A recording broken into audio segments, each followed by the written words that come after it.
লঙ্কা premier league চলছে, এখানে বেশিরভাগই বাংলাদেশের প্লেয়াররা খেলছে। তো মোটামুটি বাংলাদেশের যারা ফ্যান তারা সবাই এই ম্যাচ মানে খেলাটা নিয়ে ভালোই আগ্রহ প্রকাশ করে। তো হ্যাঁ, আমরা যদি স্পেসিফিক্যালি তাওহিদ হৃদয়ের পারফরমেন্সটা নিয়ে একটু কথা বলতাম, কেমন খেলছে তাওহিদ হৃদয়?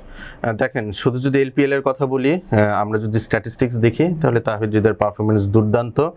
পার্টিকুলারলি যেভাবে উনি আসলে ম্যাচ ফিনিশ করছেন বা যেই স্ট্রাইক রেটে ব্যাট করছেন বা যত বড় ইম্প্যাক্ট উনি রাখছেন ছোট ছোট ইনিংস খেলে, এটা আসলে অতুলনীয়। বাংলাদেশ ন্যাশনাল টিমে কিন্তু আমরা এরকম ইম্প্যাক্টফুল ইনিংস খুব কম দেখতে পারি, বিশেষ করে ওই রোলটা যারা সার্ভ করে থাকে তাদের কাছ থেকে এরকম ইনিংস আমরা খুবই কম দেখছি। সেই রোলে বাংলাদেশে থাকছে নুরুল হাসান সোহান, শেখ মেহেদী হাসান, বা কখন আমরা সাইফুদ্দিনকে ট্রাই করছি, শামীম হোসেন পাটোয়ারিকে চেষ্টা করা হয়েছে। সো যেই রোলটা বাংলাদেশ টিমে মিসিং পাচ্ছি আমরা, সেটা এলপিএল এ তাওহিদ হৃদয় একটা খুব দুর্দান্ত ডেমনস্ট্রেশন দেখাচ্ছেন। এলপিএল এ তাওহিদ হৃদয় অনেক ভালো পারফরমেন্স দেখি বা হচ্ছে মানে জ্বলে ওঠে টাইপের এরকম। তো বাংলাদেশে কেন এরকম আমরা খেলাটা দেখি না বা এরকম পারফরমেন্সটা কেন আমরা পাই না? দেখেন, এখন তাহলে কিছু সত্যি কথা বলতে হবে যে টুর্নামেন্টস লাইক এলপিএল বা বিপিএল, এটার স্ট্যান্ডার্ড কিন্তু আমার কাছে আপ টু দ্য মার্ক মনে হয় না। যেটার পারফরমেন্সের উপর বেস করে আপনি আশা করতে পারেন যে একজন ক্রিকেটার ন্যাশনাল সার্কিটে হুবহু ওরকম পারফর্ম করবে।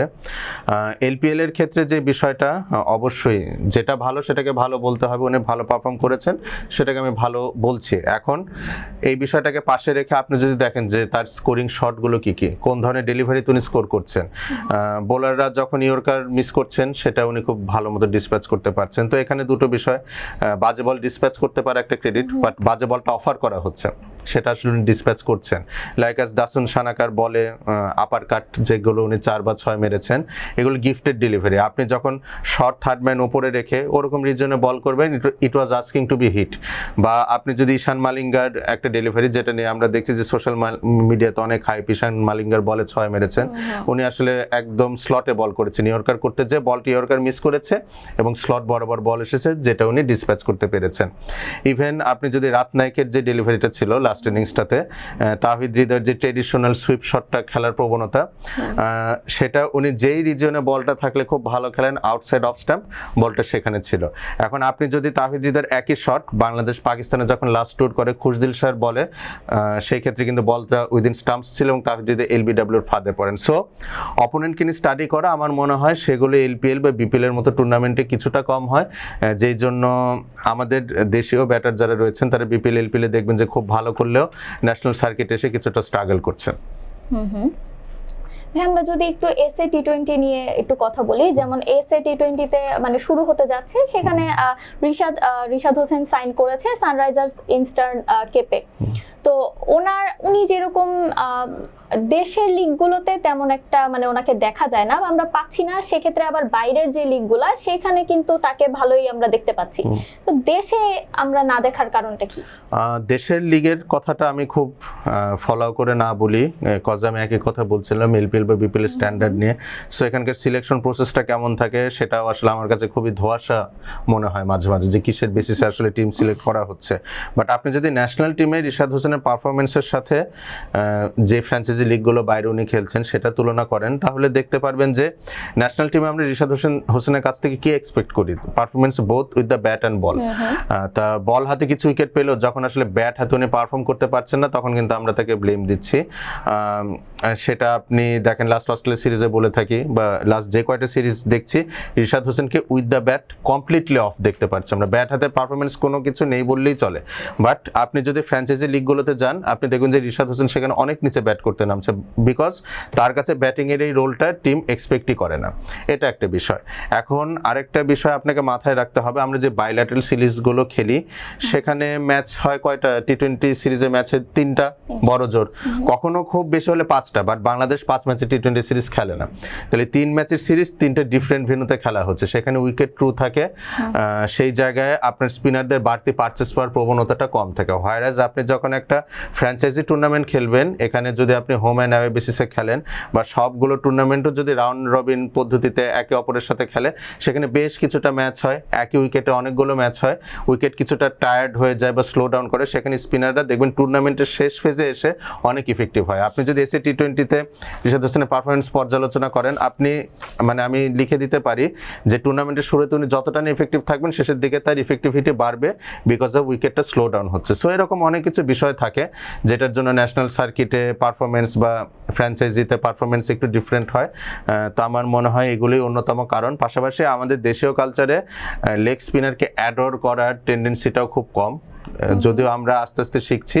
আপনি দেখবেন বিদেশের লিগগুলোতে, পার্টিকুলারলি এখন যে 100 চলছে, সানরাইজার্সে কিন্তু আবরার খেলছে, পাকিস্তানি লেগ স্পিনার। একই ফ্র্যাঞ্চাইজির সাউথ আফ্রিকান লিগে রিশাদ হোসেন খেলছেন। সো প্রত্যেকটা টিমই আসলে চায় যে একজন করে লেগ স্পিনার খেলাতে। এটা অনেকটা একটা অলঙ্কারের মতো হয়েছে টিম স্কোয়াড যদি আপনি সাজান, একজন রাইট আর্ম লেগ স্পিনার থাকবে। তো এটাও হয়তো একটা ফ্যাক্টর হতে পারে।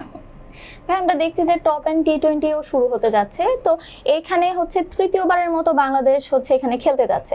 আবার স্কোয়াডে জয়েন হয়েছে সাব্বির রহমান। তো ফুল স্কোয়াড বা হচ্ছে টিম নিয়ে যদি কিছু বলতেন। টপ এন্ড টি20টা নিয়ে আমি প্রতি বছর অনেক এক্সাইটেড থাকি, কারণ এটা আমার কাছে খুবই কোয়ালিটি একটা টুর্নামেন্ট মনে হয়। এটা আসলে অস্ট্রেলিয়ার প্রি সিজন টি20 টুর্নামেন্ট, মানে বিগ ব্যাশ শুরুর আগে অস্ট্রেলিয়াতে এই টুর্নামেন্ট আয়োজন হয় এবং নর্দার্ন ক্রিকেট অ্যাসোসিয়েশন এই টুর্নামেন্ট আয়োজন করে থাকে। তো টপ এন্ড টি20তে অপোনেন্টগুলো কিন্তু বেশ ভালো থাকে। আপনি দেখবেন যে লাস্টবার নেপাল খেলেছে, পাকিস্তান শাহিনস খেলেছে, এবার নিউজিল্যান্ড এই টিম খেলবে, নেপাল খেলবে এবারও বরাবরের মতো। এবং মানে অস্ট্রেলিয়ার মতো একটা কন্ডিশনে আপনি যখন একটা ফুল টুর্নামেন্ট খেলতে পারবেন টি20, এটা আসলে আপনার টিমের স্ট্রেংথ কতটা রয়েছে সেই জিনিসটারও জানান দিবে। সাব্বির রহমানের ইনক্লুশনটা আমি অনেক দিন ধরে কথা বলে আসছিলাম, পার্টিকুলারলি বিপিএলগুলো যখন চলে তখন সাব্বির রহমানকে জাতীয় দলে ফেরানো হোক, এরকম কথাবার্তা অনেক বলা হয়েছে। সাব্বির রহমানের সবচেয়ে স্ট্রেংথের জায়গাটা কি, উনি লেন্থ ডেলিভারিটা খুব ভালো মতো ডিসপ্যাচ করতে পারেন। পার্টিকুলারলি যেই বোলারদের বলে মোমেন্টামটা খুব বেশি থাকে, বল উইকেটে পড়ার পরে অনেক বেশি ভরবেগ নিয়ে আসলে ব্যাটের কাছে আসে। এটা আপনি নিয়মিত ক্রিকেট খেললে আসলে বোঝাটা সহজ হবে। বলটা যখন ব্যাটে টাচ করে, ব্যাটটা নড়ে ওঠে, কেঁপে ওঠে, এই ধরনের লেন্থ বা ডেলিভারিগুলোতে সাব্বির রহমান বলটা খুব ইজিলি ডিসপ্যাচ করতে পারেন। তার একটা উইকনেস রয়েছে, সেটা হচ্ছে ফুল লেন্থ ডেলিভারিগুলোতে। আমার মনে হয় সেই জায়গায় উনি হয়তো কাজ করেছেন রিসেন্ট টাইমে। এখন সাব্বির রহমানের ইনক্লুশনটা কেন ইম্পর্টেন্ট দেখেন, বাংলাদেশের যে ফিনিশিং রোলটা, যেটা আমরা মোসাদ্দেক হোসেন সৈকতকে দিয়ে করানোর চেষ্টা করছি বা মেহেদী হাসান মিরাজকে দলে অপ্রয়োজনীয় মনে করি, তো আসলে তাকে ক্যাপ্টেন্সি থেকে সরানো হলো। তো এই জায়গায় সাব্বির রহমান খুব ভালো একজন অপশন হতে পারেন, কজ সাউথ আফ্রিকায় যেহেতু ওডিআই ওয়ার্ল্ড কাপটা হচ্ছে এবং এখানে প্রচুর শর্ট বল আসবে, এবং সাব্বির রহমান খুবই ভালো পুলার এবং হুকার শর্ট পিচ ডেলিভারিগুলোর।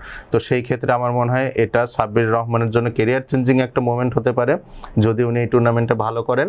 সেই ক্ষেত্রে ন্যাশনাল টিমে কল আপ পাওয়ার একটা প্রবণতা রয়েছে। কিন্তু এখানে একটা দুশ্চিন্তার জায়গাও রয়েছে, খেলাটা অস্ট্রেলিয়ায় হচ্ছে বাট খেলাটা ডারউইনে হবে।